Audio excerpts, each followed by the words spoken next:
Hi everybody, I'm Kathleen Jean-Pierre, a business development manager at Google, and welcome back to the Google and W Promote video series. And today I have the pleasure of hanging out with Mike Mutner, the CEO of the W Promote agency. Thank you for having me. Thanks so much for joining us. Yeah, absolutely.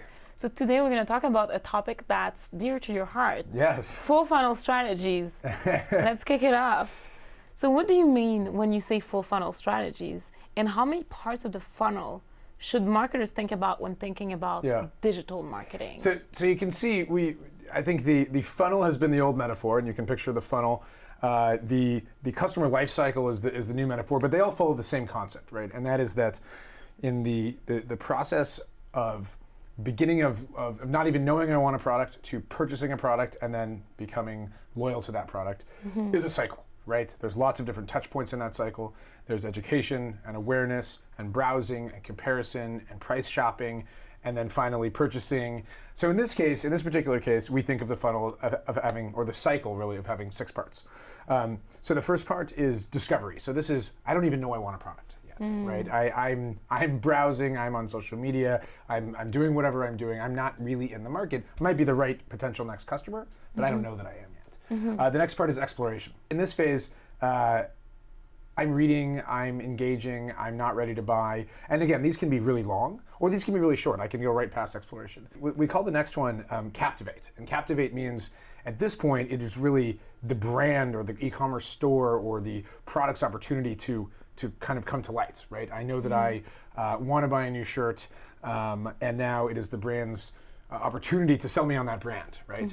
After that, it's really is the actual purchase. And interestingly, in the purchase part, that's where 95% of all marketers' brain power goes, and dollars go to this purchase part. And while that's really, really, really important, there's another 5 pieces to this cycle. After purchasing is becoming an advocate, if you can, right? After you buy that pair of glasses, if you tell your friends, you become much more valuable than if you just purchase and never purchase again. And then finally, in the very end, sort of after advocacy, is this concept of loyalty. If you can create a loyal customer that tells their friends and loves your product, you've created something with a tremendous amount of lifetime value. Awesome. So now how do you address the full funnel strategies when looking into attribution? So there isn't a silver bullet answer to this. I think the first is accepting and embracing this just is the case, right? And when you understand that, you can avoid the really scary thing, which is underinvesting in something that is providing a huge amount of lift, but you can't prove it right now. We're going to get there eventually, but for now, we have to look at these workarounds, whether it's a micro conversion or we're going to look at other analytical tools that'll help us confirm, these things elsewhere in the funnel, they really did contribute to sales later, but we just can't prove it right now. Well, that's very interesting. So let's talk about ROI and investment. So how do you address it? Because people are focused really at the bottom of the funnel where people are most likely, the consumer is most likely to purchase.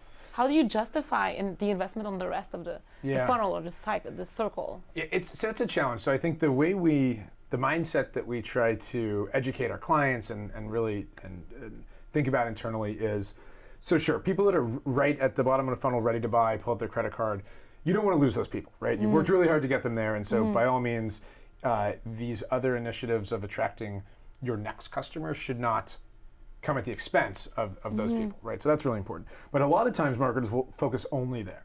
And when they advertise in these more awareness and education and these, where they're earlier to users that are earlier in the process, it'll look like they're not getting an ROI. So it's less take money away that's from an area that's performing really well, and more, let's go find other budget that is going to unlock the next generation of customers. Great. And lastly, what is the first thing you do as a marketer when you want to start creating a full funnel strategy?